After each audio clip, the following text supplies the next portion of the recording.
Welcome to the Public Access Podcast. I am your host, Rusty. And today I have the person who taught me to be a hypnotist. I have not, I don't know how much I've talked about hypnosis on this podcast. I don't know if I have yet, which is odd. I assume I would have, but maybe it was on other podcasts. I don't know. But so in 2018, I think is when I started. I called up, was searching hypnosis in Portland, Oregon. And first guy on the list was this person we're going to talk to here. And so I called him up and I was like, hey, what's going on with hypnosis? And this guy talked to him, ended up talking to him for like 20, 25 minutes. And he said, well, hey, come on in and we'll talk for a while. And so, I was intrigued. I want to know what's going on and how to be a person who's a hypnotist. And so I go in there, I think the next day, and I end up talking to him for probably an hour and a half, just, fascinated about what was going on with hypnosis and how this works. And by that time, he was offering his classes at the Northwest Hypnosis Institute, got me to sign up and paid it right up and got me in there. And I was starting probably within a month at least, if not sooner. But it became one of the coolest things I've done. And awesome teacher, a lot of fun, unorthodox, but maybe the best. So without further ado, I want to introduce Bruce Terrill. How you doing, Bruce? I'm doing great. That's good. That's good to hear. So so you've been a hypnotist for a long time. It's been quite some time. So you started as a hypnotist in how and what year, I guess? 1960. 1960. Yep, I'm 80 years old now. Hi, 80 years old. So 1960 was what? I need to do my math. Geez. About 60 years ago. 60 years ago. Okay. Mm-hmm. Yep. So you started this when you were 20 and you started becoming a hypnotist. And what got you to do this? Because I've heard a lot of your stories, and Sure. There's a lot more that to know, and there's ones that some people should know, and I think this would be a good spot. So you got in, you became a hypnotist because I was interested in psychology at the time, majoring in psychology in college, and I was very excited about that as a career. And I discovered hypnosis, and I had no idea you could affect change so quickly with hypnosis compared to talk therapy. So once I found out that, I really wanted to get involved in that and learn all about it. Of course, in those days, they didn't have the internet. They didn't have all kinds of hypnosis schools and all that sort of stuff. So you had to find a teacher and or get a book or something. Imagine that, a book, no internet. One of those things. One of those old-fashioned deals. Yeah. And so I became interested in that, started learning hypnosis, and I've been doing that ever since. Because so with hypnosis as opposed to psychology, the rate for success and time was, I want to say 6 times faster. I believe you have that right here, for whoever is watching along. Well, here's an article that it's kind of an old article, but this is out of the American Health Magazine, and there's a lot of articles like this. But the average recovery rate with psychoanalysis is about 38% recovery after 600 sessions.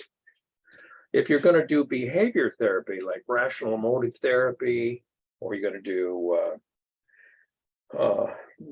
any kind of that sort of therapy, it's about 72% recovery after 22 sessions. But with hypnotherapy, the average is 93% recovery after 6 sessions. And so, and 6 sessions can be done in, 6 days. 6 So, days. I mean, yeah, with 6 days of that versus with,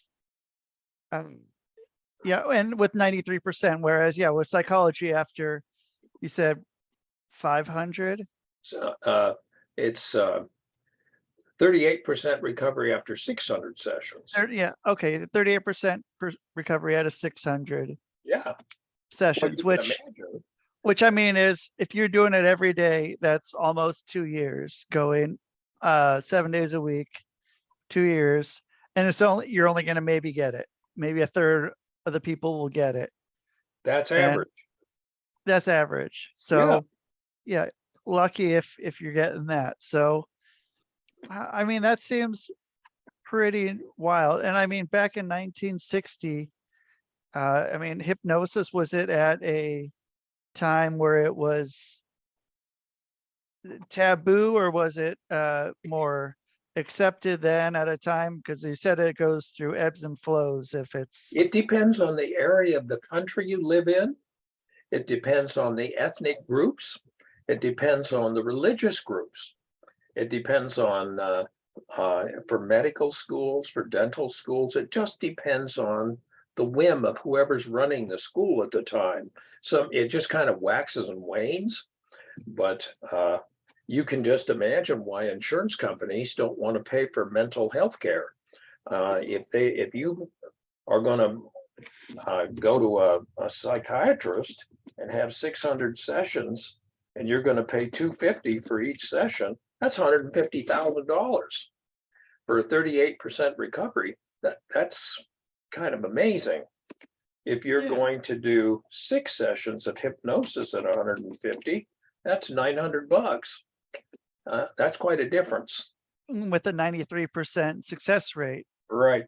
and then you're not getting that person coming back after 6. Nope. They're 6 and then they're done, and That's right. you lose that customer. That customer is that's an And there's important nothing, person. I'm not trying to say anything disparaging or anything. It's just the stats. Yeah. And I mean that's the stats are pretty pretty smart. And I mean it's hard to go away from that, and it's is what it is. I mean, you can't really argue that. And yeah, know what, you can't, keep a sick person, a sick person's going to be money forever. So Sure. who wants to heal someone fast and get them feeling good fast? So Right.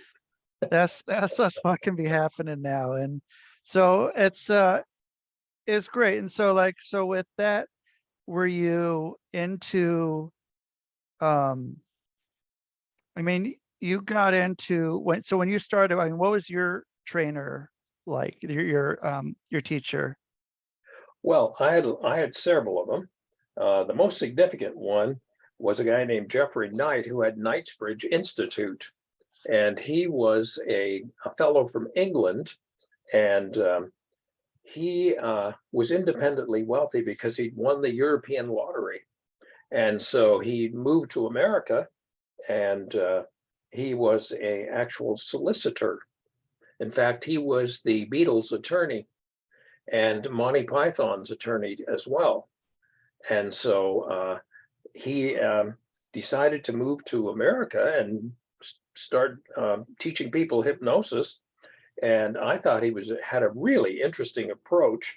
I belonged to, for many years, English hypnosis associations, and have a kind of an interesting approach because I have not only the American approach, but I have the European approach as well, because I have that background. So what are the main differences then between the American and European approach? Well, the biggest difference is the British approach is very much accepted. by the populace, by the medical community. I mean, it's really popular there. I mean, in America, we have a lot to overcome. People are, um, they don't understand what hypnosis is. And most of the people have a lot of fear about hypnosis. They have a lot of concern that they can't be hypnotized. They know that other people can, but they don't think they can be. But it's just because they don't understand hypnosis. And hypnosis is a really common everyday thing. When you go to sleep at night, you go through a hypnagogic state. You go through that and you go from your awake brain wave into your hypnosis brain wave into your sleep brain wave. And then when you wake up, you go through a hypnopompic process every day. You go from that sleeping one to the hypnosis brain waves, back up to your awake brain waves. And so everybody does that. They think, well, I can't be hypnotized. Well, how do you go to sleep? You have to go through that deal to be able to go to sleep. The other thing is, if you drive a car and you don't remember if you go through an intersection or a stop sign or something, you're in stage 2 hypnosis. If you daydream, if you get lost in a movie, if you get on the internet and get involved in a game or something, you're actually in hypnosis. Yeah, and I mean, so it's really easy to do stuff. But I mean, that's why those like on the side of the road, like I just drove from Utah to Connecticut, and I mean, I can't tell you how many times I was hypnotized there. And those little roadside signs, I mean, you're in that state just being on Highway 80 across the whole country pretty much. You just there's not much to see. Everything's kind of the same. It's easy to get in that state. And I mean, I remember seeing signs, those little America signs or things of that sort, just stuff that's gonna be in there. And it's in my head subconsciously. And that's they did a good job. So, and everything is hypnosis pretty much, is kind of Yes. what I've learned. And yeah, I mean, it's pretty fascinating. And it's just I can't, I don't know, I can't get enough of it, how it works. And I mean, a lot of people, when you tell them the first time that you say anything about hypnosis, they tell you a story of being on, seeing the stage show every time. And then 90% of the time I'll listen to them and let them tell the whole story, because every story, whether they're the person that goes up there and they say that they only, they were up there for a little bit, but then they didn't pick them for the final part. But I wasn't hypnotized and Yes. stuff. That's always a fun one to get into. And I mean, it's amazing the amount of ways, and just different ways. I mean, even if it's that, just how fast someone, a whole stage. But I mean, that with the roads or with movies or games, I mean, you're just getting a whole group of people all in that same state and able to put what needs to be in there. And with hypnosis, there's the good side and the bad side. And there's many different, I mean, it's with that kind of power, there's definitely ways to make it used for nefarious ways. But Sure. but with the times that you got it going good, I mean, that's worth it. I mean, it's a little trade-off, but it's, I don't know, it's so cool. And so nothing I ever thought I'd be doing, but when I saw it, it made enough sense. It was like, okay, this seems like something that's something that could be uh you know interesting, and I could get into. And so, but your courses, yours are very different than many other teachers, whereas a lot of theirs are more um, with more using just reading parts of books and not as much interaction. Yours was much more us just practicing on each other, where you're just having that, always having that training. And then with you coming over and observing or Sure. giving your input and I mean, yeah, I mean, it worked. And then plus, every day with being hypnotized, not just being hypnotized throughout the day, but then actually going and doing these 1 or 2 or 3 hypnotic sessions each time, just driving away or walking away with a good smile on your face, just Mhm. feeling nice after, being there. And it was always fun. And however that worked. But so how did you get into doing it that way as Well, opposed to the other? well, there's many organizations that you can belong to in hypnosis. There's the one that I particularly like is the National Guild of Hypnotists, and it's out of New Hampshire, and it's in over 80 countries.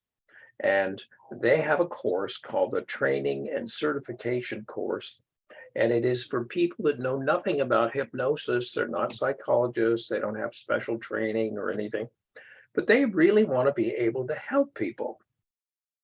And in today's world, if you want to be able to do some kind of therapy or you want to be able to do some kind of work to make changes for people, it's pretty darned expensive. You have to go to college, you have to get student loans, it takes years, you have to do apprenticeships, you have to do all that stuff. With the National Guild course, it's very, very different. The National Guild of Hypnotists course is 100 hours. That's all. And you think, well, my gosh, what can I learn in 100 hours? Well, what we teach in 100 hours is everything you need to do to be a consulting hypnotist or a certified hypnotist or a hypnotherapist. They're primarily the same thing. It depends on the state you live in, what they call them. But it's unique in that most hypnosis courses, uh, you go online and you watch videos and then you take tests about the stuff you watched. Well, it's kind of the traditional educational system where you memorize stuff, you take a test on it, you forget most of the stuff you memorized, then you memorize some more stuff. It'd be kind of like learning to play the piano, and you could learn about music theory and you could learn about the history of pianos and you could do all that stuff, but you still couldn't play the piano. The thing that makes you good at playing the piano is to play the piano. The thing that makes you a good hypnotist is to actually work with somebody and actually practice your hypnosis. The other thing that's unique about this course, the way that I have it, is you learn trance hypnosis, you learn conversational hypnosis, and you learn neurolinguistic programming. So you learn all three. And that's really, really useful because you need all three. The other thing that's kind of unique about this one is that you don't just learn the techniques and the processes and the various things about hypnosis. You learn how it works and why it works. And the idea is you don't have to memorize. If you're going to be a cook, you wouldn't have to memorize the whole recipe book. You just need to know how to use the recipe book and the principles of how to cook. Then if you look up your recipe of chocolate chip cookies, you go, well, boy, I don't know. This thing doesn't have any walnuts in it. Can I put walnuts in this thing? Of course you can. And so the idea is when you're working with a client, you can personalize what you're doing for that client, but you don't have to spend years. I mean, there are courses that take 4 or 5 years to do, but you got to do a lot of memorization with those courses. But the fact of the matter is, you want to be able to know what this person needs and how to tailor make this session for that person. But some people are literally, if they don't have a script that's for that particular thing, they don't know what to do. They're just, if it's insomnia and they don't have an insomnia script, they're lost. They don't know what to do. If they want somebody and they want to be able to do something for pain management, they don't have a pain management script. They don't know what to do. But the people that graduate from this course that I teach understand how hypnosis works and why we do hypnosis. You can talk to the average hypnotist and ask them about hypnosis, and they won't know what it is. I go to conventions and give talks and various things and talk to hypnotists, and I'm always amazed that they don't actually understand what they're doing. They know how to do it, but they don't know why they're doing it. Yeah, I mean, that's a pretty big basic principle of what's going on. And then being able to, that's like being able to do some sort of performance and have everything mapped out one way this worked one time, and then you do it and nobody cares, and then you keep on doing it anyway, and you're not able to pivot and then make it correct for that person and be able to keep them going to the place they need to get to, That's instead of right. just falling apart because I don't have the full script in front of me. I don't Sure. know what to do. I don't know how to change Yeah. this. So I'll just give you a little example of what hypnosis is and why you do hypnosis. Hypnosis is a natural thing that we do every day, as I already mentioned. And that means we have in our beta brainwave, we're awake. That's where we think, we reason, we experience things, and so forth. When we experience something, we access our history to make sense out of it. All of our memories are in our subconscious part. That's the part we can't access with our awareness. So we encounter something and we look at this thing and we go, what in the world is that thing? I'm going to have to look this thing up on Wikipedia to figure out what it is. That would be super cumbersome. But all we have to do is experience that, and we instantly access everything that we know about telephones. We know everything that know about cell phones, how to use it, what it is, all sorts of stuff instantly. Imagine how fast we're putting language together. Your subconscious mind just works lightning fast with amazing amounts of information. The conscious mind works very cumbersome, slow, with tiny amounts of information. So what happens is we go through life and we have experiences and we record them. Well, sometimes we'll have different kinds of experiences that we call in hypnosis imprinting, or it's a initial sensitizing event. Maybe we got scared. Maybe we got upset about something. And it would be like if I were walking in I live in Oregon, so I'm walking one of these wonderful forest trails. And I walk down there and go past a big rock, and a dinosaur jumps out and chases me and tries to eat me up. Well, for some reason, I'm anxious around big rocks now because I've got this imprint about when I went by the big rocks, the dinosaur jumped out and chased me. Well, it doesn't do much good to go to talk therapy and say, well, guess what? The dinosaurs died out millions of years ago. You don't have to be scared of the big rock anymore. Too bad. I'm still scared of the big rock. So how do I get over being scared of the big rock? The way you do that is you actually create an experience, or you change what that imprint means. And you can do that very easily in hypnosis, or you can do it with a real experience. When you go from your awake brainwave into your hypnosis brainwave, you can't tell the difference with what you're experiencing in the hypnosis brainwave from a real one. So go ahead.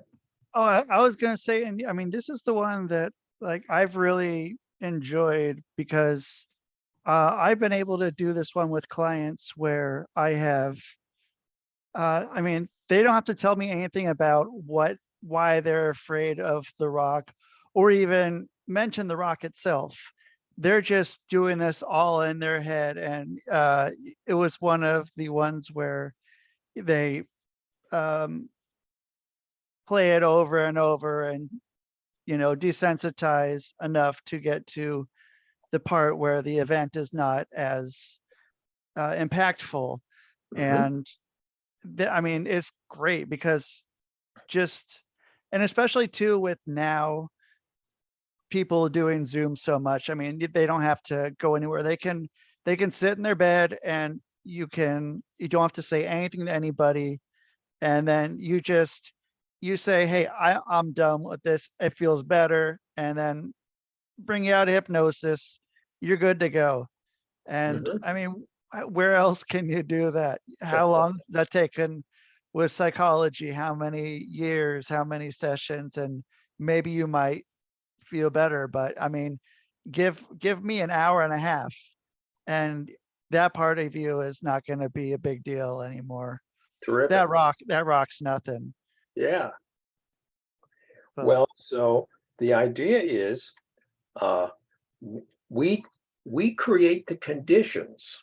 We create an experience for them where they can hypnotize themselves because all of hypnosis is self-hypnosis. The client or the patient actually hypnotizes themselves. We just create the conditions that allows them to go from that beta brainwave into their alpha brainwave, into their theta brainwave, into their delta brainwaves. And when they get into those brainwaves, uh, they can't really tell the difference between that real experience and that imagined, that hypnosis experience. Why would we do that? The reason we do it is because we want them to have an experience that changes what they believe. Once they change what they believe, their behavior changes. You can do that with a trance hypnosis, and you can easily do it with conversational hypnosis. which is so then the difference between those for someone. So trance hypnosis as opposed to conversational hypnosis. Conversational hypnosis is, I mean, most of the time you might not even know. You might not know we're in a trance. You're getting into it and I mean, but it's getting the same result. Yeah. Same result. Oh, You're yeah. gonna you're gonna feel good. All we I mean, have to do is change what they believe. I'll give you an example. Let's see, what would be a good example? Oh, I know one. Uh, a couple weeks ago, there's a state above Oregon called Washington, and there was a commercial real estate guy that called me up, and uh, a number of years ago, they had a movie out called Jaws, and Jaws was about a shark, and our offices got all kinds of people coming in. They couldn't get in the bathtub, and they couldn't go to the beach, and they didn't want to get in the swimming pool because the shark was going to get them. So we had to help them. Well, people get influenced by the media and by the internet and this and that. The big buzz right now is Alzheimer's. So people are all upset about getting Alzheimer's. So we're getting all these calls about that. And this guy called up and he says, have you got anything in your bag of tricks that'll help me with my memory? I said, I got all kinds of stuff that'll help you. I've been doing this a long time. I've had a lot of birthdays. He says, okay. I said, what's the matter? He says, you know what? I can't remember anything. I says, really? What's the matter? He says, well, I got Alzheimer's. And I says, well, gosh, that's too bad. What'd the doctor say about that?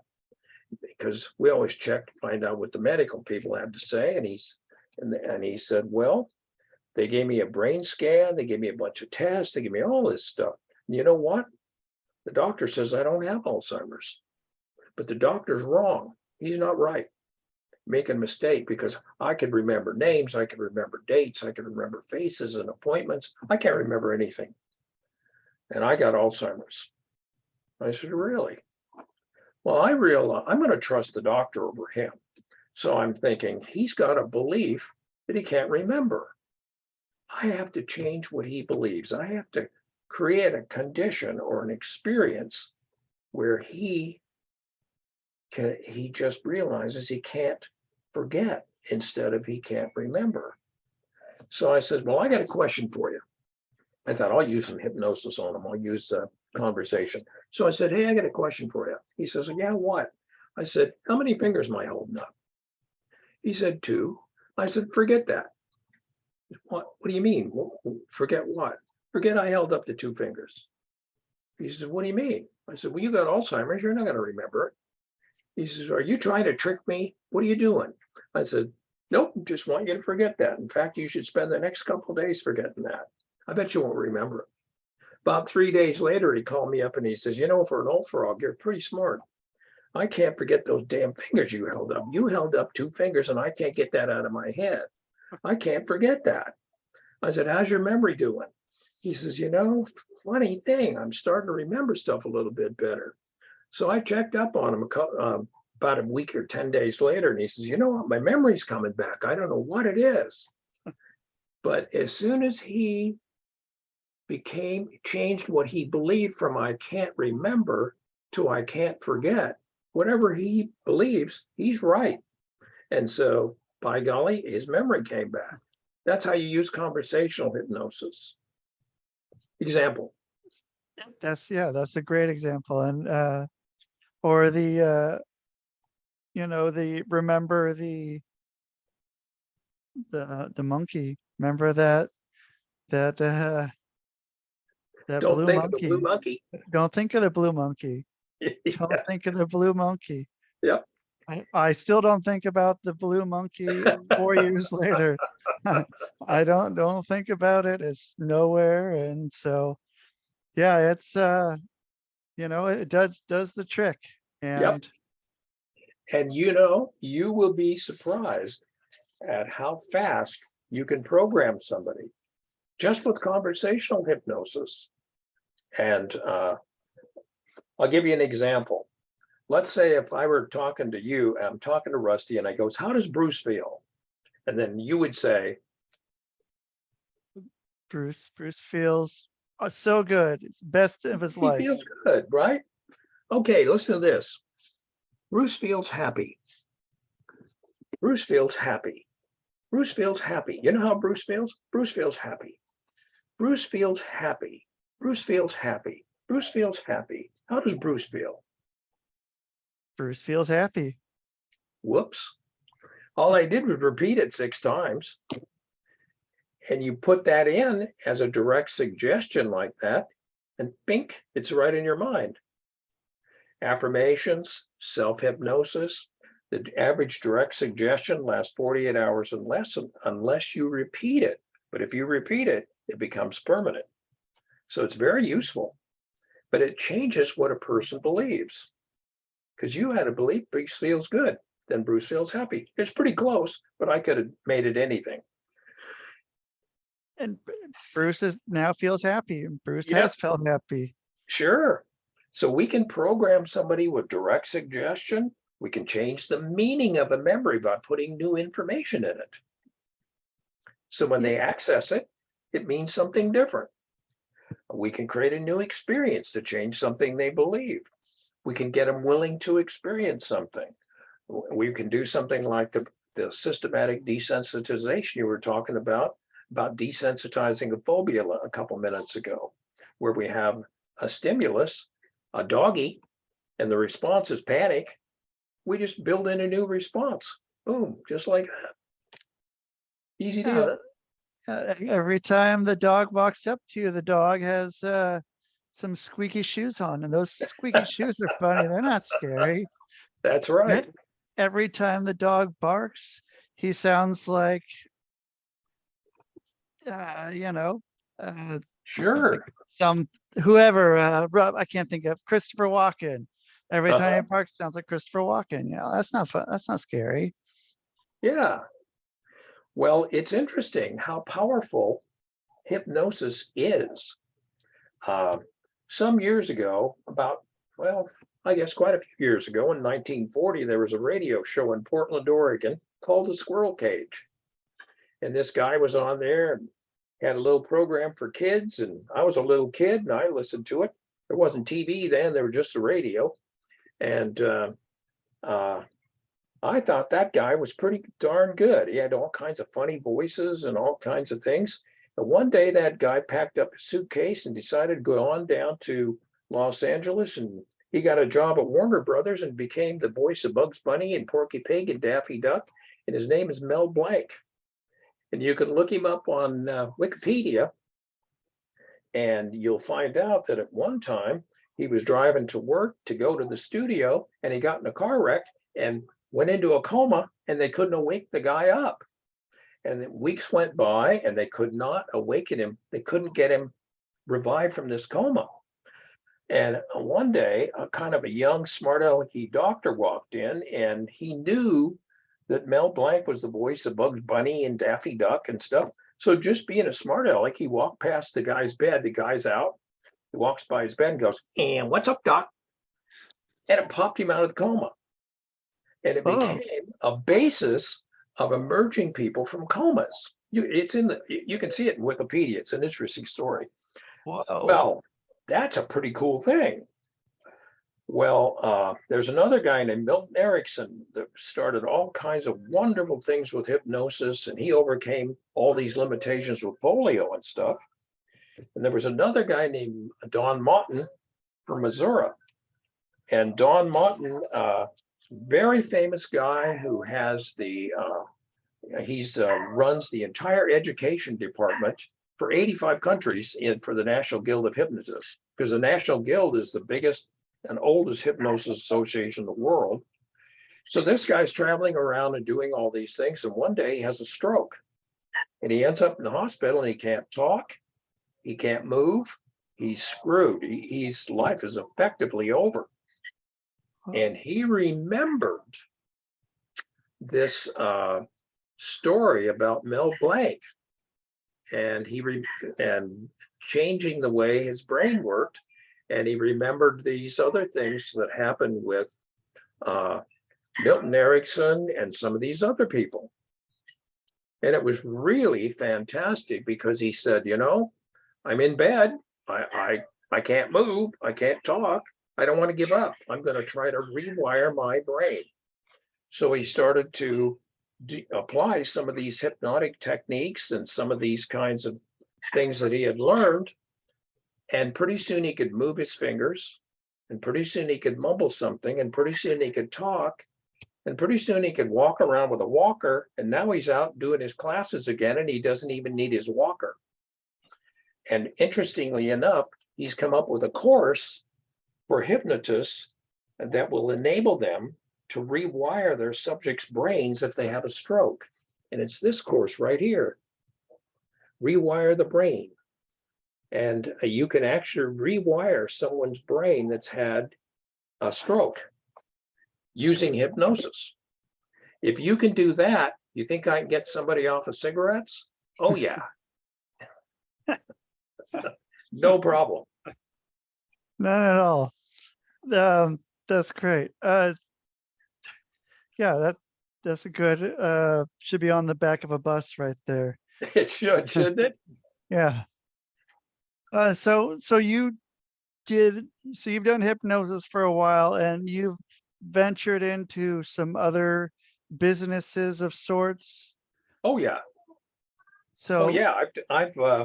I'm a business consultant as well. I was in Bruce Lee's group in martial arts. And for 50 years, I had franchised martial arts schools around the world. So I had 25 martial arts schools. If you look up my name on the internet, martial arts will come up somewhere connected to it. But I had martial arts schools for goodness sake, half a century. I bought and sold properties. I had printing companies. I had a foreign corporation in the country of Mexico and an office in Guadalajara, and import export out of Mexico and the United States and Asia and different things like that. But I was the education chair for mortgages for Oregon, had mortgage brokerages in Oregon and Washington. So I got to retire early. Now I do this because I enjoy it so much, had so much fun. So I mean, that's great. You get to, I mean, yeah, every day you were happy to be there. There wasn't a day came in. I saw Bruce just going, Mondays, or something like that. It's not in your wheelhouse there. You don't see Bruce I know I've never seen this guy upset. So, and I mean, yeah, he comes in every day just happy and you work. How else can you do that? Who else is doing that? Who else is walking around that happy every day? That's something that's worth a look into hypnosis and self hypnosis, Oh, it is.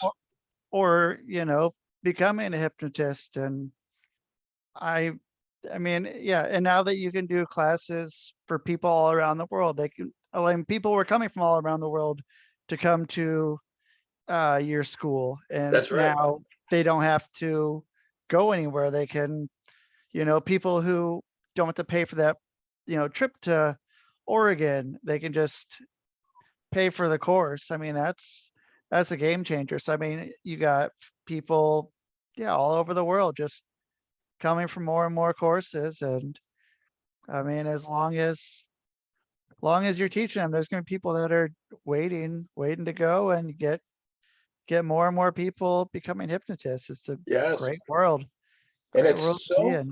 amazing. I mean, gee whiz, I went to college and got a degree in psychology and all that. That's pretty expensive. You can, for very reasonable, you can take a course on hypnosis and you won't have a huge debt load. You can actually use it. 13% of the population smokes. In the Portland area, there's a couple million people. We've got at least almost 300,000 people that are smoking, and a whole bunch of them want to quit. The average hypnotist makes $350 an hour. If you undercut that by $150 and just charge 200, let's say you just work 3 hours a day, and maybe you just work 5 days a week. You don't work other days. So if you're doing your $600 a day times 5 times 4, you're making $12,000 a month working 3 hours a day. That's not too bad. Not too bad at Question all. is, how hard is it to get customers? It's not hard. I work an average. I teach classes normally 7 days a week. I teach. I have weekend classes. I have daytime classes on the weekdays, and I teach from 9 to 5, and then from 5 to 9, I have clients. So I mean, that's still 12 times 7, 7 days a week, and just because you love it, you Yeah, don't have to. it's not work. Yeah, No, yeah, it's fun. I've never not been happy to hypnotize someone. It's like I never say, "Oh gosh, I have to hypnotize 3 people today, and it's just going to be terrible." And you know what? The person that's hypnotizing them, they're going to be walking out feeling pretty all right too. So I mean, It's Bruce true. has it figured out. I mean, he's got it good. And so Well, with that imagine many, you can imagine how worried I became when Walmart eliminated the greeters. That was my fallback career. Remember when they took out the greeters from their stores? yeah, Who's going to hire an 80-year-old? Nobody. And maybe I could work at McDonald's, but I was counting on that. But the fact of the matter is, if I can make a minimum of $150 an hour from my home office, I don't even need an office anymore. Now everything's done by Zoom. uh, yeah, that's been a game changer. Just being able to, have that part where people can just, sit in their chair, lay down in their bed. They don't have to go in. They can just do it without video if they want. They don't have to show their face if Nope. they don't want to. And that's fine. Yep. That's fine. If that's what you want, that's what's making you comfortable. Awesome. I'll hypnotize you. Bruce will hypnotize you. You're going to get the same effect. And so go for it. Feel good. Feel good. Exactly. There's nothing wrong with feeling good. So, yeah, I think that's pretty good. So if you want get a hold of Bruce. You got talkwithbruce.com. You can email him there, talkwithbruce at Gmail, and look up the Northwest Institute. Hypnosis Institute. Yep. Get that. Yeah, check it all out. And yeah, thanks for being on, Bruce. I Well, appreciate you're it. Always, welcome. always fun talking with you. And yeah, hopefully some people will be trying hypnosis now and get to feel good. Go feel good. And I encourage people to call me up and I'll answer your questions and talk with you. I'm retired, so I got plenty of time, and I can give you my phone number. You can call me up or email me, and I'll tell you all about hypnosis or hypnotherapy. And I recommend different schools for different people. I've trained a lot of people in different things, pain management, hypnobirthing, all kinds of things. And if you want to specialize in something, I'll get you to the right place. Yeah, so there you go. Yeah, get a hold of Bruce. You got any way to talk to him. When else are you gonna get to do that? So enjoy it. And yeah, thanks again, Bruce, and everybody. Yeah, I'm gonna wave because you're all there. So thanks for everyone listening. And yeah, that's the show, man.